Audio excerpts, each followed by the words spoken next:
Hey, I'm glad to talk to you today about my mother. This is a picture of my mother when she was younger, and what a wonderful person she was.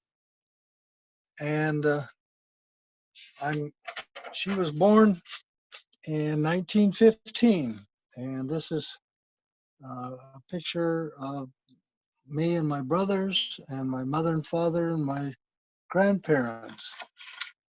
She was born. She had one brother. Here they are, the family. Her father's name was Alma, and her mother's name was Emma, and both of them had Danish ancestry. And so Denmark was something that we knew about as we were growing up. And later on, she met my father, who's here. And this is what she said when she met my father. She said, I had a date with a boy named Boyd, and we went to ice cream parlor, and there was this boy in a white ice cream and a white hat, ice cream outfit and a little hat, and he had brown eyes and he was cute. And so he asked me if I wanted ice cream, and he kept asking me. And later on, I dated him, and we got married. They got married in 1937. And this is, then they had three children. The oldest one is me. This is a picture of me when I was younger. And and then there's my brother Lynn and my brother Rusty. Uh, we lived in Salt Lake City for a while, and then we moved to Grand Junction, Colorado. And here's here's a picture of Grand Junction and my parents. Um,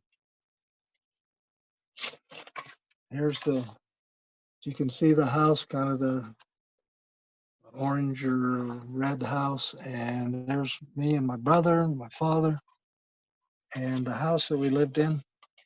Uh, as I mentioned, she had one brother, and they had seven children.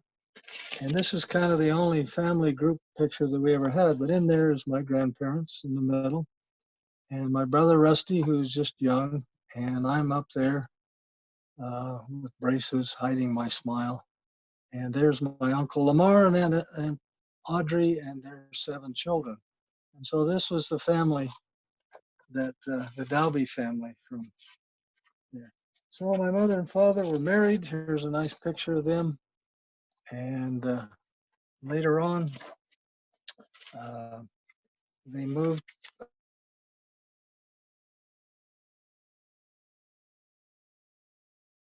to his anniversary. Uh, Here, they came to where when we were living in Cody, Wyoming, and we took a picture of their grandkids. And so there they are. All the older children are my children. Kirsten, Lisa, Kathy, Lori, Kevin, and Stephen are all there, plus Rusty's kids and some of Lynn's kids as well. Uh, and then the picture of the family uh, that is kind of a classic. That's my mother and father with me and my brother Rusty and my brother Lynn. And my mother was a very wonderful person. She encouraged us with music, and I remember she helped me with, we used to have in church what they called 2.5 minute talks. And I still remember giving a talk about Heber J. Grant, who was president of the church back in the 30s and 40s. And I still remember how she helped me, and she didn't want me to read it. I had to memorize it. She encouraged me with music and literature. She had a wonderful smile. She loved her grandchildren a lot. Unfortunately, the great-grandchildren won't remember her hardly, except for some of the younger, some of the older grandchildren like Aubrey and Ashley. But they were, you know, when she died, Aubrey would have been 10 years old, and so then the others would all have been younger and probably don't have many memories. But she was wonderful, had a wonderful smile, loved her very much. And so that's the end of my presentation for now.